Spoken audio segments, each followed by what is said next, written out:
We're here at Brands Hatch for my first test in our brand new race car.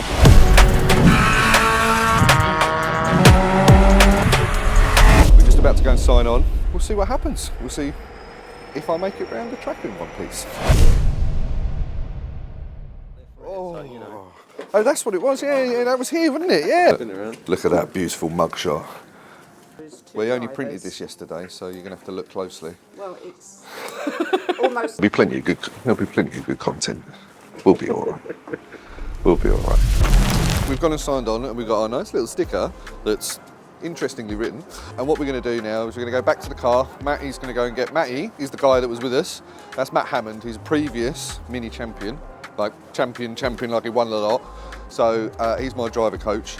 And we'll go back, we'll still start getting the car ready. Well, I won't, they will. Some responsible person will stick this on the car. And then we'll go out, I'll do a few laps. Then we'll get Matty in the car and he'll go and set a fast lap. Something for me to aim for. And fingers crossed I can get close without binning it. So we're looking for probably a 57 second. I don't know. I've been told I have to give this to someone responsible enough to stick a sticker on the car. And that's... I don't know. Well, it's definitely not me. I mean, I'm talking to you like I know what I'm doing. I'm just going, yeah, that'll do. I don't fucking know. Only got one. Oh no, we got two. Hey! The magic, the Midas touch. This is what I'm particularly proud of. This is my first ever. Whoa, look at that bad boy. Look at that. Wow, she's sexy. Very proud of that. And if anybody says it doesn't look cool, you're all wrong. And then, right, this is the only thing I've managed to buy to make people jealous. It's a carbon fibre hands device. This is the one they have like in the Formula One. There was another one, and it was like very big and bulky. And when I bought this from the shop, everybody who was in the shop went, "Whoa, can I touch it? Can I feel it?" Oh, fucking hell. I was just like, oh, I just don't want it to hurt when I'm racing. But everybody got very excited about the carbon fibre hands device. Helps if you put it around the right way, Si. Yep, right on your penis. There we go. Let's give it a test fit. Test fit? Yeah. Got to put the old bally on, like I'm going to go and rob an old granny.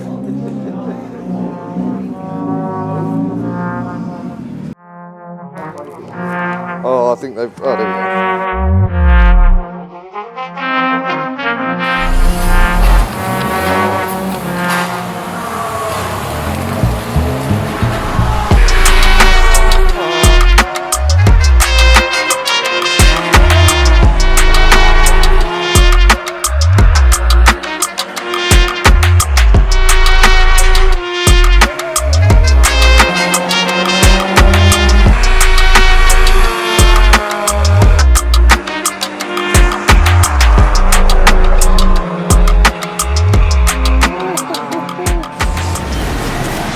The tyres are very cold. It is literally like driving on ice.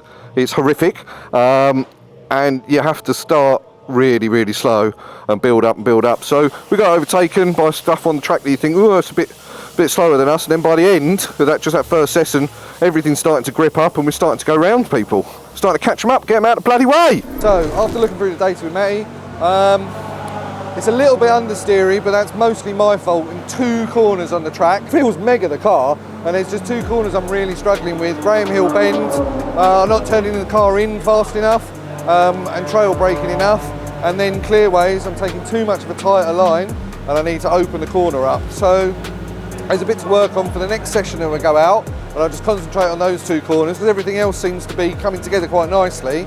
And yeah, we'll just keep building on the day, I suppose.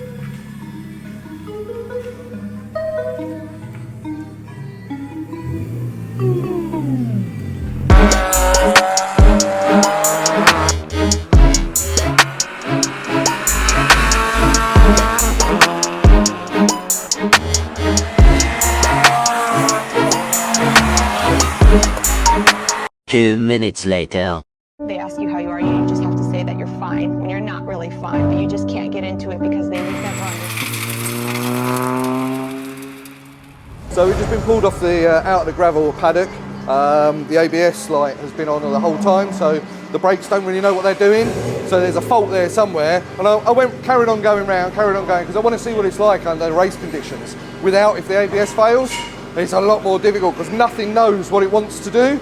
So the computer's not working at anything. So the car's actually really unbalanced. And all that happened is we locked up off the main straight. The front's just locked, and we just carried way too much speed through the corner and came off into the gravel. Didn't hit anything. The lovely man came with a big truck and pulled me out. And then I drove here. So we're going to work out why the ABS has come on, what's happening, and then we'll go from there. I'm sure it'll be nothing. When it's not me f***ing it up. Yeah. Then instead of trying to make the car make me look good, I should make the car look good. That's why I said to you, when you get to a point when you can do, a time the same every single time, then if you make a change, you can tell the difference. Yeah. At the moment, I think if we make a change, you might think, oh, that's better, but you're actually you're just driving better. Driving differently, or just differently. Yeah. Okay. So, but we will do it, and we will see what it's like. Turn's not going to hurt, is it? No. Turn's never going to hurt anyone. No, not really. No. Tell the audience. Tell the audience just how the car feels and whether it's me driving that's causing something to not feel right, or whether it's the car that's causing something to not feel right. It's more than likely my driving, but as we were saying to Matt, if we change a little something and it makes the car feel a little bit different, then I'll get more confidence to know, oh, that's what it's supposed to do, rather than trying to fight it all the time. So we'll wind the suspension up a notch, so a whole turn.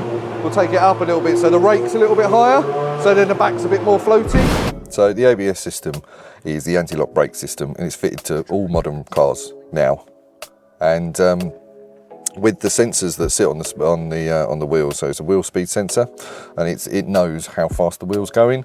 Now, when it doesn't know what's happening, when you put your foot on the brake, the front wheels just lock up. So the ABS will normally, when it's engaged, will open and close the calipers really, really quickly. It's called cadence braking, just to stop the front wheels from locking up. And without that, it's game over.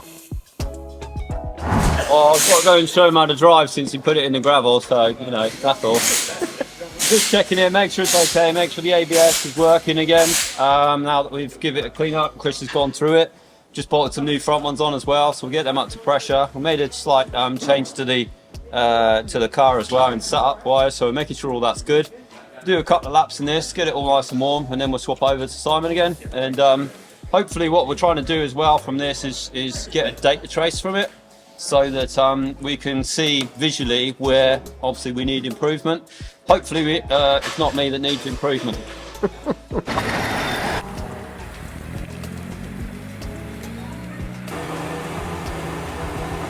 Well, Matt's gone out in the car and the track is on the verge of damp and dry, and it's not really sure, but it's stone cold.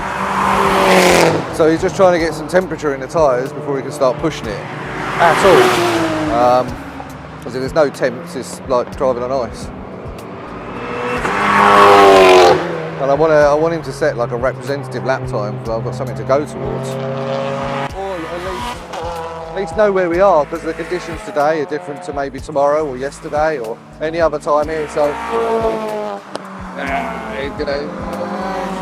it's still just braking coming into Surtees. I mean, that's flat out. You don't shut up.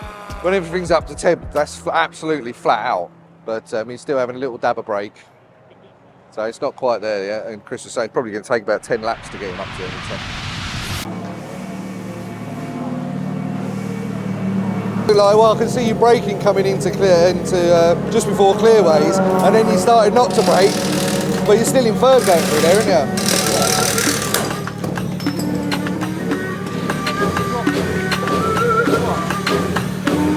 Well, this gets heating.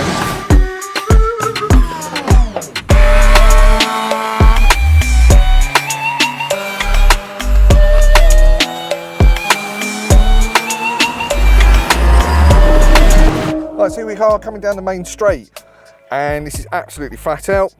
Should be in fourth, and then we're coming up to Paddock Hill Bend. Paddock Hill Bend is a massively scary corner. Hard brakes, chuck the car in, wait for it to drift across, and you come through the compression. God, that is so cool. Hard braking, down to third, down into second. Hold the throttle, don't push down too hard, wait. Now, full throttle, use a bit of the curb. Coming down to Graham Hill Bend, the worst corner on the track for me. Chuck her in, almost hit the cones, that's it. Keep going, use a little bit of curb on the right hand side. Full throttle all the time, and now we're coming up to Surtees, McLaren. Keep on the throttle. Oh my God, that is so cool. Hard braking in a straight line, down into third, second. Hold the throttle, feather it round. And there we go, full throttle again, and then wait for a little bit of concrete on the right hand side. We should be going into fourth. There she is, there's fourth, flat out, and we did a best time of 57.9. So that was last session out.